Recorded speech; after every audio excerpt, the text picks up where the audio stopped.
ஓம் சைராம், ஜெய் சைராம். என் அன்பின் சாய் குடும்ப உறவுகளே, உன் வேண்டுதல் எல்லாம் பலிக்கும். உனக்கு எல்லா சூழ்நிலைகளிலும் உன் சாயப்பாவான நான் துணை இருப்பேன். என் வார்த்தைகள் மீது நம்பிக்கை வைத்து செயல்படு. நம்மை விட்டு நீங்காத ஒரு உறவு என்றால் அது கடவுள் மட்டும்தான். அவருடைய கருணைக்காக மனம் ஒன்றி வழிபடு. நிச்சயம் நல்லதே நடக்கும். உன்னை தூக்கி எறிந்து விட்டார்களே என்று கலங்காதே. நீ தூக்கி எறிய கல் இல்லை, வைரம் என்பதை தூக்கி எறிந்தவர்கள் பார்க்கிற அளவுக்கு உன்னை நான் பிரகாசிக்க செய்வேன். உன் வாழ்க்கையை விட உனக்கு வரும் கஷ்டம் பெரியதா? முதலில் அதை யோசித்துப்பார். நீ நினைக்கின்ற வகையில்தான் உன் கஷ்டம் உன் கண்களுக்கு புலப்படும். அந்த கஷ்டத்தை சுக்குநூறாக உடைத்தெறி.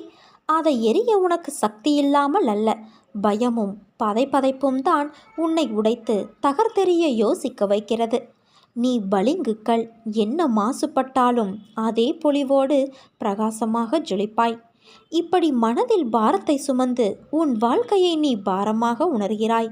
உன் சாய் தேவாவான நான் உனக்கான குரலை அசரீரியாக ஒவ்வொரு நிமிடமும் உன் செவிக்கு எட்டும்படி உன் கண்கள் அதை பார்க்கும்படி கூறுகிறேன் அல்லவா? அதை புரிந்து கொண்டு மனதால் உணர்ந்து அறிவால் செயலாற்று. நீ எல்லோரையும் முக்கியம் என்று நினைக்கிறாய், அதை போல அவர்களும் நினைக்க வேண்டுமல்லவா? அப்படி உன்னை அலட்சியப்படுத்தியவர்கள் நிச்சயம் நீ முக்கியம், உன் சொந்தம் முக்கியம் என்று வருவார்கள். உன் அருமையறிந்து வருவார்கள். உன் அன்பு எவ்வளவு பெரியது என்று நிச்சயம் தேடி வருவார்கள். கவலை கொள்ளாதே தங்கமே.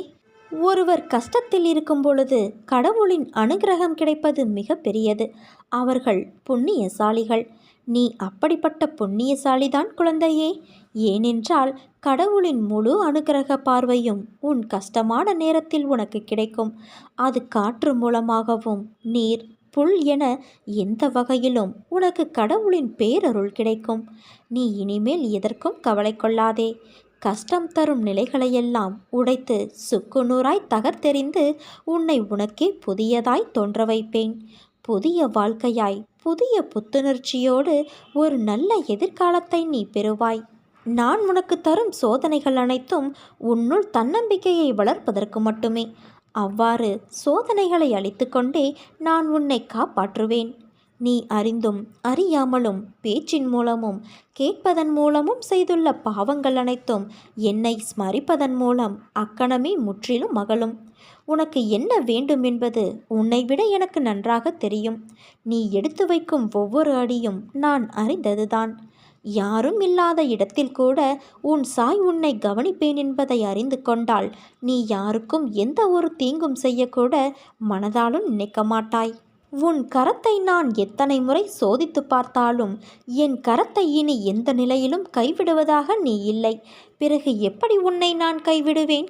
நீ என் செல்ல குழந்தையாயிற்றே. நீ நம்பிக்கையோடு இரு, நல்லதே நடக்கும். சாயிருக்க பயமேன்.